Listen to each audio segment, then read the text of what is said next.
Olá pra você, meus amores, eu sou o Dieguinho e você está no Café da Manhã do Bora Comentar. Boa tarde também pra você que tá acompanhando esse vídeo de tarde, de noite. Pois é, a gente continua em cima do caso do Felca. Eu sei que tá cansativo? Tá cansativo. Mas quando eu falo Felca, é Felca / Ítalo, tá?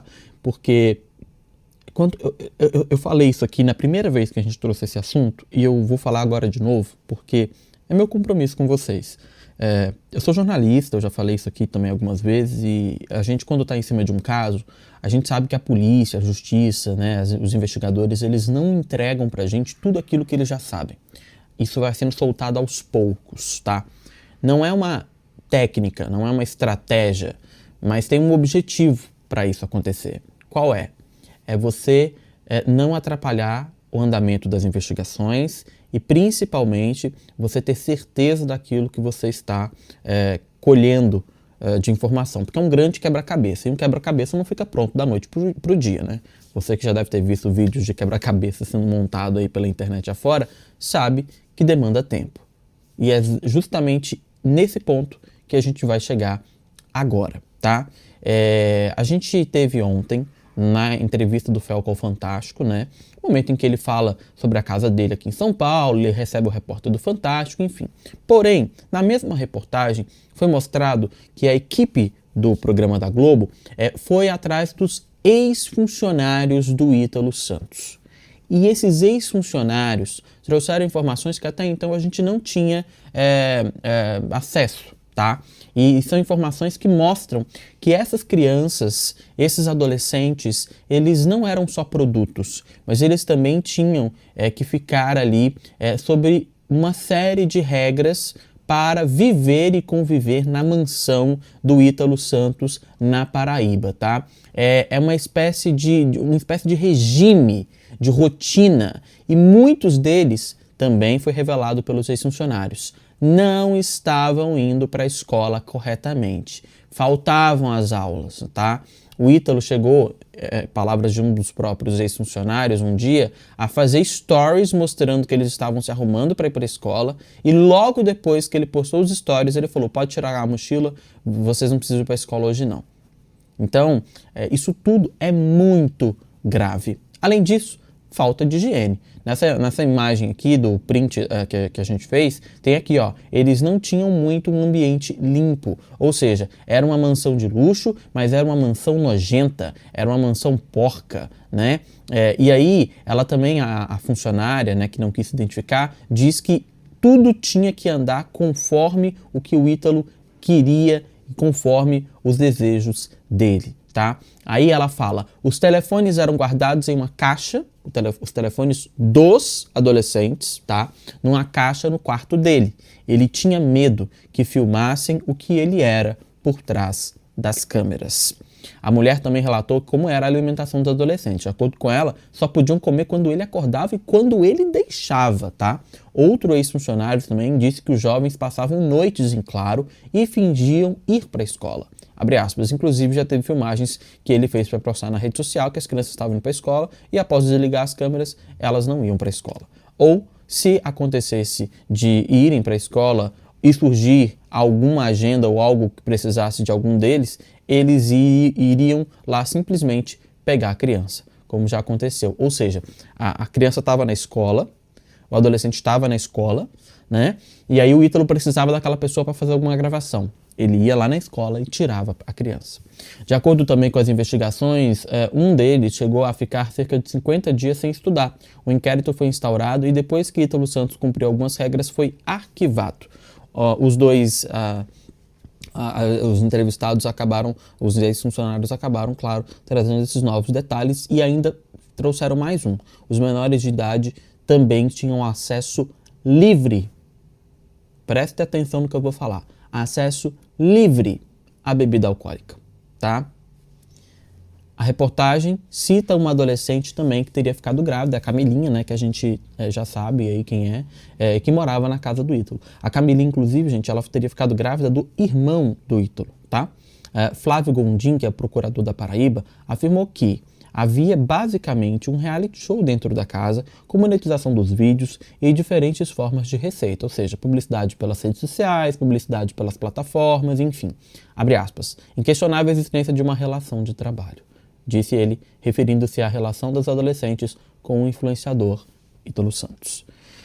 Bom, prestem bastante atenção, porque os pais, eles também eram convencidos a deixar os seus filhos morando com Ítalo e recebiam entre R$2.000 e R$3.000 mensais, que era uma espécie de pensão, mesada, para poder permitir que os filhos recebessem esse tratamento VIP na casa do Ítalo.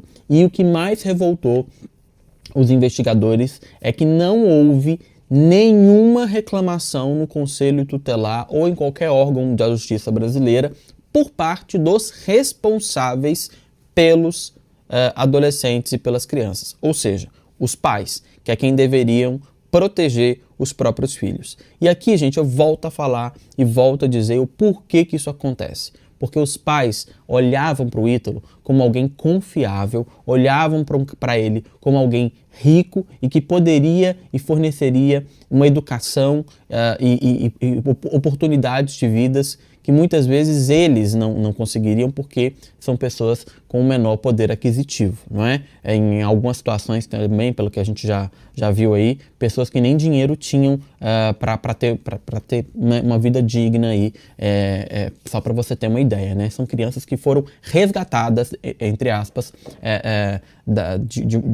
de ter um destino, né, que já estava traçado ali. E aqui está a fala da funcionária, olha lá, ela diz assim: todos bebiam, sem restrição. A gente está falando de crianças e adolescentes, tá, gente? Ah, Dieguinho, mas a gente quando era mais novo, a gente também bebeu cedo e tal, não sei o quê. Escondido, não é? Acho que se você teve a oportunidade de beber quando era novo, era escondido, você sabia que não podia. E segundo, não era algo com frequência, não estava disponível na tua casa, na tua mesa o tempo inteiro, né? Porque assim, se a gente compara... Porque o que está acontecendo? Eu tenho visto muita gente ir para as redes sociais falar assim: ah, mas isso é mimimi. Ah, mas isso é não sei o quê. Ah, mas essa geração... Não. Ah, no nosso tempo a gente... Gente, não tem comparação. Eu não morava na casa de um rico quando eu era mais novo. Eu não era obrigado a ser acordado, a dormir com outras pessoas. Não que ele obrigasse isso, né? Mas eu não vivia num ambiente assim, né? Eu não vivia num ambiente sujo. Não tinha bebida à disposição para eu poder usar quando eu quisesse. Nada disso acontecia. Então, assim, não tem comparação. É uma situação muito diferente, tá? Então, realmente é bem grave tudo isso que aconteceu. E eu espero que tanto o Ítalo quanto o marido dele respondam na cadeia ou da forma como tiverem que responder. São dois horrorosos também, né? São duas pessoas horrorosas, diga-se de passagem. Mas que eles respondam na cadeia pelos crimes que aparentemente, pelo que a gente já tem aqui de acesso à informação, eles cometeram. O Felca no Fantástico, gente, ele diz que não vai parar com denúncias após ter recebido ameaças de morte e que vai continuar denunciando casos de exploração de menores desse vídeo que ele intitulou Adultização. Ele falou: não me abalam, sinceramente não, eu mantenho a cautela, mas estou fazendo algo que é mais importante do que eu. Desculpa aí, não vou conseguir parar. Ainda na entrevista, Felca disse que vivências pessoais o motivaram a gravar o vídeo. Ele também mostrou que recebeu uma placa da Associação Brasileira de Psiquiatria, que inclusive era funcionário era cliente da minha empresa, né? O Dr. Antônio Geraldo, e título de parceiro da saúde mental, e comemorou. Isso aqui é uma honra, ainda nem tirei do plástico, teria dito o Felca. Mais cedo, o Tribunal de Justiça de São Paulo determinou que o Google deverá quebrar sigilo e fornecer os dados dos usuários que enviaram ameaças de morte à Felca. O Splashwall teve acesso ao documento. O juiz Pedro Henrique Valdevite Agostinho determinou, em caráter emergencial, que a Google Brasil forneça em 24 horas todos os dados de identificação vinculados à conta de e-mail utilizada nas ameaças, incluindo IP, acessos dos últimos 6 meses, portas lógicas de origem, registros detalhados de data e hora e dados cadastrais dos usuários que fizeram as ameaças. A Camilinha Santos, gente, ela quebrou o silêncio também sobre a relação com Ítalo após a prisão do influenciador. Enquanto a Globo exibia toda essa reportagem com o Felca, né, a Record foi atrás de ouvir ali a Camilinha, tá, gente? Camilinha essa que engravidou, né, enfim, que também vivia naquele ambiente todo ali. Em entrevista ao Domingo Espetacular da Record, ela falou pela primeira vez sobre sua relação com o influenciador. Eu era fã dele quando ele morava em Cajazeiras. Eu sempre gostei da dança, então sempre postei vídeo dançando. Nunca teve esse negócio de exploração, nunca teve. Eu só queria viver minha vida em paz com ele, só. Camilinha, que convivia com o Ítalo desde os 12 anos e era uma das protagonistas dos vídeos dele, já teve sua conta no Instagram banida das redes sociais por divulgação de bets. A jovem buscou esclarecer sua versão sobre os acontecimentos e garantir que sempre buscou apenas viver sua vida em paz. Mãe disse que nunca viu nada demais nas ações de Ítalo com a filha. Genitora disse que mudou de vida para realizar o sonho da filha depois que a garota conheceu o influenciador. Vendi minha casa, abandonei meu emprego e fui viver a vida com ela, realizar o sonho dela e nunca vi nada demais, contou ela em entrevista também ao Domingo Espetacular. A entrevista aconteceu na casa que a mulher e a adolescente ganharam do influenciador. Ela também afirma que ama Ítalo e que não deixa ele. E é isso. Você consegue proibir o amor do seu filho por alguém? Ela também acrescentou não concordar com nada das acusações de adultização da filha. Como é que ela está sendo adultizada se ela teve infância? Me explique.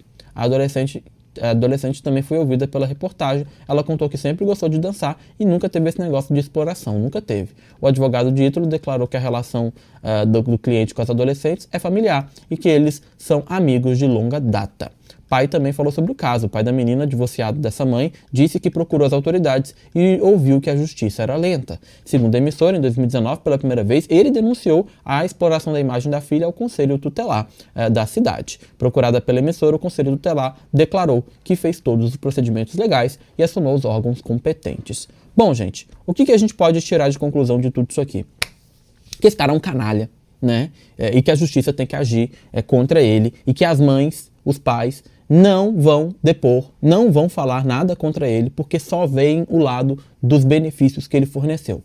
Ponto. Eles não entendem, a família, as mães não entendem a gravidade, porque a partir do momento em que eles se colocam contra o Ítalo, primeiro que eles, entre aspas, na cabeça deles, tá? Olhando como eles estão sendo ingratos a tudo que o Ítalo fez, pensando como eles. Segundo, que claramente, né, você vê que não há uma problematização, não há um poder de senso crítico aí na cabeça dessa mãe de entender que a filha não teve infância, né? Não teve infância. Ela era um produto. Ela era utilizada pelo Ítalo. Quero saber a sua opinião, meus amores. Deixa o like aí pra mim. Esse foi o nosso café da manhã. Ó.